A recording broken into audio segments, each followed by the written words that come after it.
भस्मासुर एक भयानक राक्षस, महत्वाकांक्षा से भरा हुआ अल्टीमेट पावर चाहता था, बस छूने से किसी को भी राख कर देने की शक्ति। वो चाहता था कि लोग उससे डरे, वो सब पर राज करे, अजेय बने। इसी प्यास से प्रेरित होकर उसने भगवान शिव, स्वयं संहारक, को प्रसन्न करने के लिए कठोर तपस्या शुरू कर दी। दिन महीनों में बदल गए, महीने सालों में। भस्मासुर की भक्ति कभी कम नहीं हुई। वो एक पैर पर खड़ा रहा, भयंकर आग के बीच, उसकी नजरें आकाश की ओर। अंततः शिव उसकी तपस्या से प्रसन्न होकर प्रकाश की लपटों में उसके सामने प्रकट हुए। भस्मासुर, शिव की गूंजती हुई आवाज आई, तुम्हारी भक्ति अद्वितीय है, कोई भी वरदान मांगो, वो तुम्हें मिलेगा। भस्मासुर ने उसकी आंखों में विजय की चमक के साथ अपना वरदान मांगा, मुझे ये शक्ति दो कि मैं जिसके भी सिर पर हाथ रखूं वो भस्म हो जाए। शिव विनाश के अवतार, कॉस्मिक ऑर्डर के रक्षक भी थे। वो ऐसा वरदान देने के खतरे को जानते थे। उन्होंने संभावित अराजकता को पहले ही भांप लिया था। फिर भी एक बार दिया गया वरदान वापस नहीं लिया जा सकता था। अपनी बात से बंधे हुए शिव ने भस्मासुर को वो शक्ति प्रदान कर दी जो वो चाहता था। शिव ने जैसे ही वरदान दिया, बेचैनी की एक लहर उन पर छा गई। वो ब्रह्मांड के नाजुक संतुलन को कांपते हुए महसूस कर सकते थे। भस्मासुर की इच्छा हालांकि भक्ति में छिपी हुई थी, ईगो और शक्ति की प्यास में निहित थी। शिव जानते थे कि उन्हें अपने ही कार्यों के परिणामों को रोकने का कोई रास्ता खोजना होगा, लेकिन भस्मासुर अपनी नई शक्ति के नशे में चूर, अपनी ही भव्यता के भ्रम में खो गया था। वो खुद को अजेय मनुष्यों के बीच एक भगवान के रूप में देखता था। उसने अपनी शक्ति का अंधाधुंध उपयोग करना शुरू कर दिया। जो भी उसे नापसंद था उसे राख में बदल देता था। भस्मासुर के आतंक के राज की बात विष्णु तक पहुंची, जो वैकुंठ में निवास करते थे। विष्णु अपनी बुद्धि और कॉस्मिक बैलेंस बनाए रखने की क्षमता के लिए जाने जाते थे। स्थिति की गंभीरता को समझ गए। वो जानते थे कि शिव अपनी बात से बंधे हुए सीधे हस्तक्षेप नहीं कर सकते। विष्णु ने मामलों को अपने हाथ में लेने का फैसला किया। वो जानते थे कि भस्मासुर, जो शक्ति से भ्रष्ट हो चुका है, तर्क या विनचनाओं से नहीं मानेगा। उसे एक योजना बनानी थी। एक चालाक चाल से शक्ति के भूखे राक्षस को मात देनी थी और ब्रह्मांड को उसके विनाशकारी स्पर्श से बचाना था। विष्णु, मास्टर स्ट्रैटेजिस्ट, ने भस्मासुर की इच्छाओं का उपयोग उसके खिलाफ करने का फैसला किया। वो जानते थे कि राक्षस को हराने के लिए उन्हें उसे चतुराई से मात देनी होगी, इल्यूजन और धोखे का खेल खेलना होगा। और इसलिए विष्णु ने एक योजना बनाई, एक ऐसा ट्रांसफॉर्मेशन जिसका आकर्षण भस्मासुर को उसके विनाशकारी रास्ते से विचलित कर दे। विष्णु ने खुद को मोहिनी में बदल लिया, जो अद्वितीय सुंदरता की एक अप्सरा थी।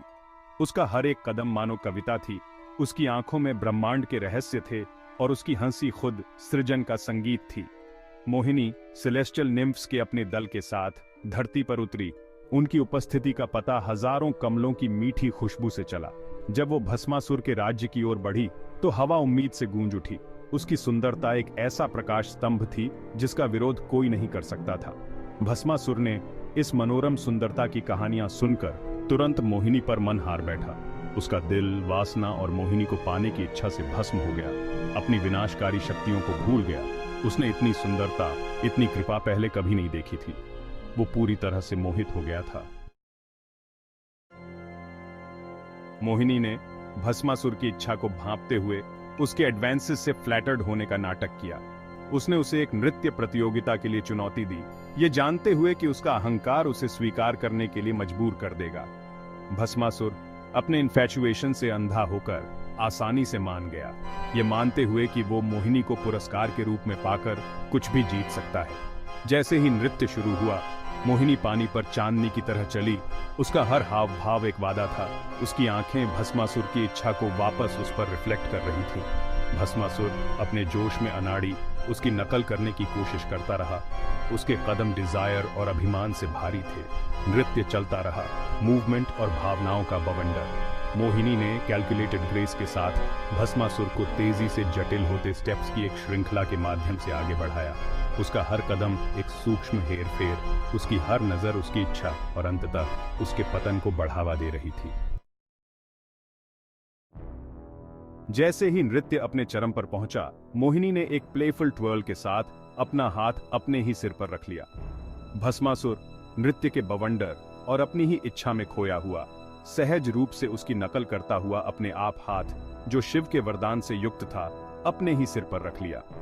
भस्मासुर के चेहरे पर एक भयावह एहसास का भाव छा गया जब उसने अपनी ही शक्ति की तेज गर्मी को खुद को भस्म करते हुए महसूस किया। उसे चतुराई से मात दे दी गई थी, उसकी अपनी ही इच्छाओं ने उसे धोखा दे दिया था। उसका शरीर जलकर राख हो गया, उसकी अपनी महत्वाकांक्षा की लपटें उसे पूरी तरह से भस्म कर रही थीं। भस्मासुर के खत्म होने के साथ मोहिनी हवा में गायब हो गई।